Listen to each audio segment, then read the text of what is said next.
আপনাদের সবাইকে স্বাগত। আপনারা সবাই কেমন আছেন? আশা করি আলহামদুলিল্লাহ আপনারা সবাই ভালো আছেন, আমিও ভালো আছি, আমাদের পরিবারের সবাই ভালো আছে। তো আজকে চলে এলাম নতুন একটা ব্লগ ভিডিও নিয়ে। আপনার পুরো ভিডিওটা একদম খুব ভালো লাগবে। হ্যাঁ বন্ধুরা, ভিডিও দেখার সময় অবশ্যই একটা লাইক দিয়ে দেবেন, কারণ অনেক বন্ধুরা আছে ভিডিও দেখে কমেন্ট করে কিন্তু লাইকটা দেয় না আর কি। তাই জন্য বললাম ভিডিও দেখার সময় অবশ্যই একটা লাইক দিয়ে দেবেন। আর তোমরা নিশ্চয়ই টাইটেল আর থাম্বনেল দেখে নিশ্চয়ই বুঝতে পেরে গেছো। তো হ্যাঁ বন্ধুরা, আমি এখানে 3 কেজি সাইজে কাতলা মাছ ধরেছি আর কি। কী করে ধরেছি সেটা তোমাদেরকে গল্প বলতেছি। তো আমাদের পুকুর আছে, তো পুকুর পাড়ে মাছ ছাড়া সেরকম হয় না আর কি। তো বন্যার সময় মানে আমাদের এখানে ময়নাতে মানে ঝিল আছে, মানে বড় বড় ঝিল আছে, তো সে মানে পানি ডুবে যায় আর কি। সেইভাবে হয়তো কীভাবে মাছটা ঢুকে গিয়েছিল, তো সেই জন্য মাছটা কী হচ্ছে মানে কিছু হয়েছিল, মানে মাছ মারা যাবে। তো আমি সেই দিন কী হচ্ছে পুকুর পাড়ে বিকেলের দিকে গিয়েছিলাম, তো দেখি এই কাতলা মাছটা টোপ টানতেছে আর কি, মানে মরে যাবে আর কি। সে মরে যাওয়ার কিছু মুহূর্ত আগে সে মানে সাইডে পুকুরে একদম পাড়ে একদম ঘাটের কাছে চলে এসেছিলো, মানে টোপ টানতেছে, মানে উল্টে গিয়ে টোপটা টানতেছে আর কি। তখন আমি কী করলাম, পুকুরে নেমে মাছটাকে ধরে নিলাম আর কি। আর যখন ধরেছিলাম বন্ধুরা, তখন আমার মানে আনন্দ, সে যে একটা আনন্দ থাকে না নিজের হাতে যে মাছটা ধরা, আর পানির মধ্যে যখন ছটফট করছে, এত ভারী বলে বোঝাতে পারবো না। অনেকটাই ভারী ছিল, 3 কেজি সাইজে মাছটা ছিল। তো নিয়ে চলে এসেছি, অনেক আনন্দ। তো বাবাকে বললাম, বাবাকে তো আমি তো অত বড় মাছটা কাটতে পারবো না, আর বাবাও মাছটা কাটতে দিয়ে না একদম হিমশিম খেয়ে গিয়েছে একদম গরমের সময় একদম। তো আমাদের তো সেরকম বটি নেই, যে মানে বড় বটি যেরকম ধার থাকে, তো অত বড় মাছ কাটতে গেলে তো বড় বটিও দরকার। তো বাড়িতে আমার এইটাই বটি ছিল আর কি, এই বটি দিয়ে মাছ কাটতে অনেক কষ্ট হয়েছে বাবার। তো আমি তো কাটতে পারবো না, বাবা বললাম আমি কেটে দিব আর কি। তো বাবা কি বলে সন্ধ্যা, আর এত মশা, তো ডিমের খোলা জ্বালিয়ে দিয়েছি, তো জ্বালিয়ে দিয়েই মাছটাকে কেটে নিয়েছে বাবা আর কি। তো রাত্রে এইটা মাছটা কেটে নিয়েছিলাম আর কি, বিকেলের দিকে এনেছিলাম, তো রেখে দিয়েছিলাম। তো রেখে দেওয়ার পর মাছটা মানে মরে গিয়েছে, এমনিতেও পুকুরে মরে যাবে বলে মানে হয়ে গিয়েছিল। তারপর ওখান থেকে ধরে আনার পর কিছুক্ষণ রাখা হয়ে গিয়েছিল। তারপরে বাবা আবার মোগরবের নামাজ পড়ে মাছটাকে কাটতে বসে গিয়েছিল। কত বড় মাথা! আমি বাবাকে বললাম যে মাথাটাকে একটু দু টুকরো করে দাও। বাবা বলো সাইড থেকে মাছটা কেটে নিয়েছি, বলে না মাথাটা গোটা থাকো, তো আমি খেয়ে নেবো মাথাটা। তো অত বড় মাথা খেতে মন নেই, ভাল লাগে না অত বড় মাছ। আর বড় মাছ তো ছোটো ছোটো করে পিস করে দিয়েছে আর কি। আর বড় মাছের যেহেতু ছোটো ছোটো করে পিস করে দিলে না ভাজাটাও ভালো হয়, খেতে ভালো লাগে আর কি। তারপর চলে এলাম পরের দিন সকালে। তো এখানে শাক এসেছিলো, তো বাবা বলেছিল মাছের তেল না অনেকগুলো বেরিয়েছিল, পরের দিন যদি শাক আসে তো শাক নিয়ে নেবে আর তেল দিয়ে রান্না করবো। তো এখানে আমি নিয়েছি কুমড়ো শাক নিয়েছি, আর এদিকে কুমড়ো শাক শাশুড়িমা কেটে নিয়েছে, কেটে ভালো করে বেছে ফ্রিজের মধ্যে রেখে দিব। তো আজকে আর কুমড়ো শাকটা রান্না করবো না, সেই বাবা বললো যে আজকে কুমড়ো শাক খাবো না।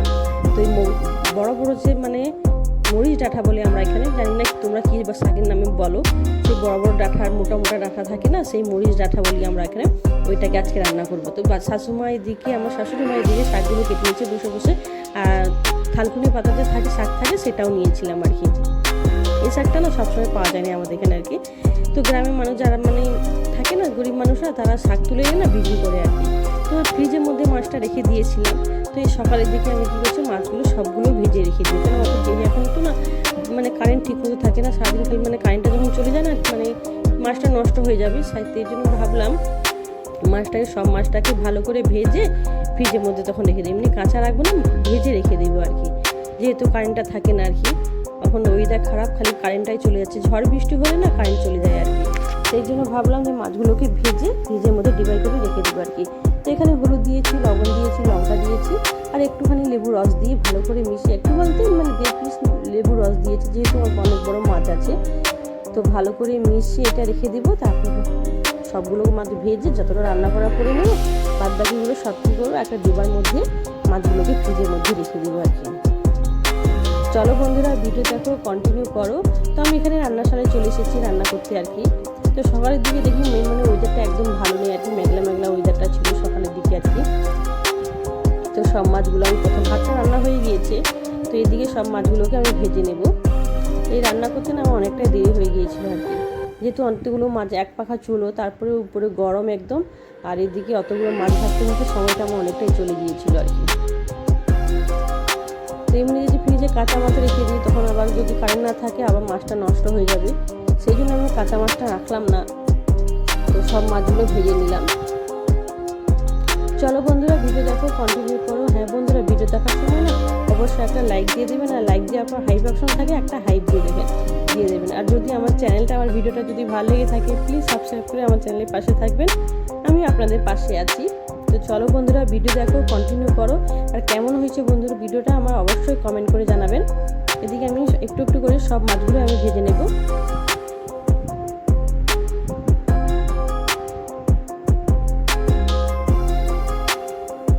মাছগুলো পিসগুলো একটু ছোটো ছোটো সাইজে করে দিয়েছে। বাবাকে বলেছিলাম ছোটো ছোটো পিস করতে, কেন যেহেতু বড় মাছ তো ভাজাটা একটু ভালো মানে হলে তখন খেতেও ভালো লাগে আর কি। এমনি বড় মাছের পিসগুলো এমনিতেই মানে তেল ভর্তি থাকে আর কি, মানে খেতে অতটা ভালো লাগে না আর কি। বড় মাছে একদম বড় মাছ থাকে, কিন্তু এই সাইজে কাতলা মাছের পুরো টেস্টে হ্যাভি ছিল, একদম খুব সুন্দর। জানি না যে আমাদের পুকুরে ওরকম মাছ থাকবে বলে আর কি। তো মানে কবছর থেকে মানে শ্বশুর যাওয়ার পর থেকে আমাদের পুকুরে মাছটা সেরকম ছাড়া হয়নি, তো এমনি পড়েছিল আর কি। তো কীভাবে কী হয়েছে কি জানি, পুকুরে এমনিতেও মানে হদ ভর্তি হয়ে গিয়েছিল, পানাগুলো ভর্তি হয়ে গিয়েছিলো। তো জাস্ট পুকুরে গিয়েছিলাম বলে দেখতে পেলাম, নাহলে মাছটা পচে যেত, একদম পচে ভেসে যেত, তখন আর খাওয়া যেত না। ভাগ্যে ছিল, যেটা ভাগ্যে থাকে সেটাই হবে। তো আমার ভাগ্যে ছিল মাছটা, তাই জন্য তুলে নিয়ে গিয়েছিলাম, তো দেখতে পেলাম, তুলে নিয়ে চলে এলাম আর কি। আর নাহলে অন্য কেউ থাকলে অন্য কেউ তুলে নিত। তো এইভাবে সব মাছগুলো আমি ভেজে নিচ্ছি অল্প অল্প করে।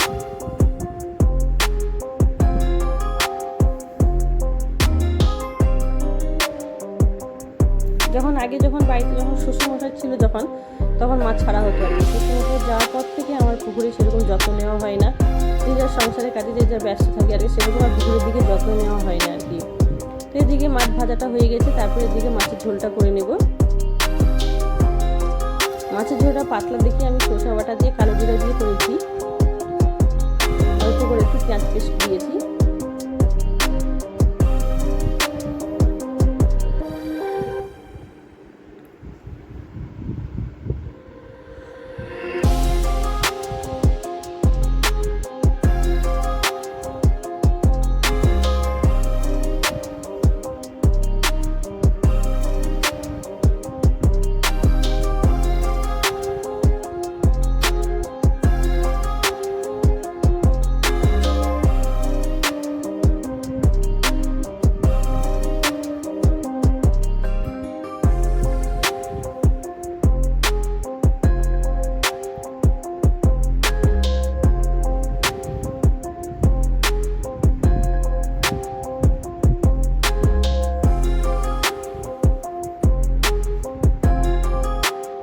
সব মশলা ভালো করে আমি কষে নিয়েছি, কষে নিয়ে এবার আমি জল দিয়ে দেবো।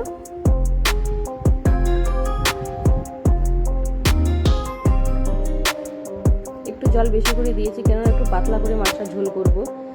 তারপরে শাক রান্না করবো, সেই মরিচা থাকে মাছের তেল দিয়ে রান্না করবো, তাই জন্য একটু ঝোল রেখেছি। তারপর মাছগুলো যে রান্না করবো সেগুলো আমি দিয়ে দেবো।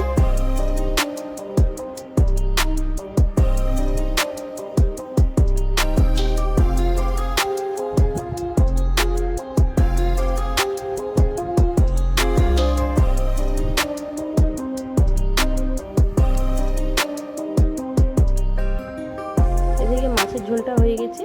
তারপর এদিকে আমি শাকের তরকারির জন্য কড়া বসিয়ে দিয়েছি, অল্প করে পেঁয়াজ দিয়েছি। যেহেতু মাছের তেল দিয়ে রান্না করব, অল্প তেল নিয়েছি, আর অর্ধেকটা নিয়েছি, অর্ধেকটা রেখে দেবো। সেই কুমড়ো শাক রান্না করবো কালকে, তখন কুমড়ো শাক দিয়ে মাছটাকে তেলটাকে দিয়ে রান্না করবো আর কি। এখানে অর্ধেকটা নিয়েছি। আর সেই যে মাছের কটা থাকে না, সেই কটা খেতে আমাকে ভীষণ ভালো লাগে আর কি, মাছের কটাটা।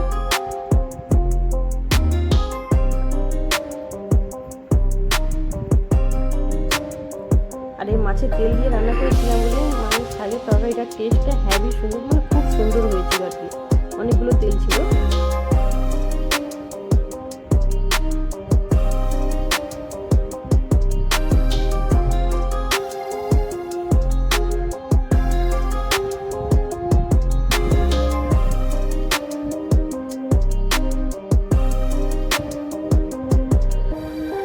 তো আলু দিয়ে বেগুন দিয়ে এই শাক দিয়ে রান্না করেছিলাম, খুব সুন্দর হয়েছিল। বেগুন ছিল না, পেঁপে ছিল আর কি। আলু দিয়ে আর পেঁপে দিয়ে শাকটাকে রান্না করেছিলাম। বেগুন দিলে আরও ভালো হতো, তো বাড়িতে বেগুন ছিল না, তাই জন্য বেগুন আর দিলাম না, আলু আর পেঁপে দিয়ে তরকারিটা রান্না করেছিলাম। তো খুব সুন্দর তরকারি টেস্ট হয়েছিল এই শাকে। আর এমনিতে এই শাকটা খেতে ভালো লাগে, এই গরমের সময় না এগুলো সবজি খেতে ভালো লাগে। তো শাকটা একটু পছন্দ, বাবা বেশি পছন্দ করে শাকের তরকারি, যে কোনো শাক থাকলে না বাবা একটু পছন্দ করে আর কি। আর আমাকে সেরকম সবজি একদম পছন্দ নয় আর কি, যে কোনো একটা মানে মাছ হলে তো মাছ দিয়ে ভাত খেয়ে নেবো, আর নাহলে মাংস হলে তো মাংস দিয়ে খেয়ে নেবো। দুটো তিনটে তরকারি হলে না আমাকে একদম ভালো লাগে না। তো কী করবো, বাড়িতে সবজিও বাবা খায় আর আমার শাশুড়ি মা খায় আর কি। এরা মানে বয়স্ক মানুষ না, ওরা তো সবজি খেতে একটু পছন্দ করে আর কি। আর আমার ছেলেও পাতে একদম সবজি নেই না, আর আমাকে একদম মানে একদম আমার মানে সেরকম ভক্তি নেই সবজির দিকে। তো মানে রান্না হলে একটু একটু মানে নিতে হবে, তার কোনো কথা নেই, একটু একটু নিয়ে আর কি। এই তরকারিটা খুব সুন্দর হয়েছিল বন্ধুরা, ভালো করে আমি কষে নিয়েছি। তো এই পটাগুলো না খেতে আমাকে ভীষণ ভালো লাগে আর কি। কার কি ভালো লাগে এই পটাটা, মাছের পটাটা, তো কমেন্ট করে জানাবেন।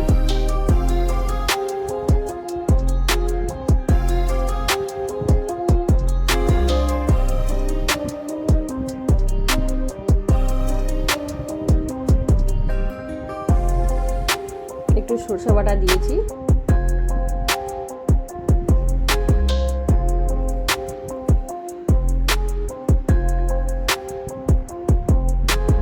আর অল্প করে সামান্য পরিমাণে একটু চিনি দিলাম আর কি, কেননা এই শাকটা একটু নোনতা টাইপের মতো, সেই জন্য শাকের তরকারিতে একটু চিনি দিলে মানে টেস্টটা আরও বেড়ে যায় আর কি, তাই জন্য একটু চিনি দিয়েছিলাম। তো এইদিকে দুপুরের দিকে রান্নাবান্না সব কমপ্লিট হয়ে গেছে। কী কী রান্না করেছি তোমাদেরকে দেখাচ্ছি। তো এই ছিল মাছের ঝোল, পাতলা করে মাছের ঝোল করেছি, আর এই শাকের তরকারি ছিল আর কি। এটাই ছিল আজকের মেনু, আর কিছু করিনি। এই গরমের সময় দুপুরের দিকে রান্না করতে না ভীষণ কষ্ট হয় বন্ধুরা। এমনিতে আমরা উনুনে রান্না করি, তারপর যখন দুটো তিনটে তরকারি হয়ে যায় না, সেরকম আরও বেশি কষ্ট হয় আর কি। তারপর সবাইকে ভাত দিয়েছিলাম, ওরা খেয়ে নিয়েছি, তারপর আমি খেতে বসে গিয়েছি। তো আজকে দুপুরে একটু ভালোই খাওয়া হয়েছে, কেননা মাছের মানে ঝোলটাও খুব সুন্দর হয়েছিল, আর শাকের তরকারিটাও খুব সুন্দর ছিল আর কি। দুটোই রেসিপি ছিল, তাই জন্য আমি এমনিতে শাকটা পছন্দ করি না, তো আজকে শাকটা নিয়েছি, কেননা এই শাকটা মানে সবসময় পাওয়া যায় না, এই গরমের সময় এই শাকটাই পাওয়া যায় আর কি। তো মানে তরকারিটা খুব সুন্দর হয়েছে, শাকের তরকারিটা।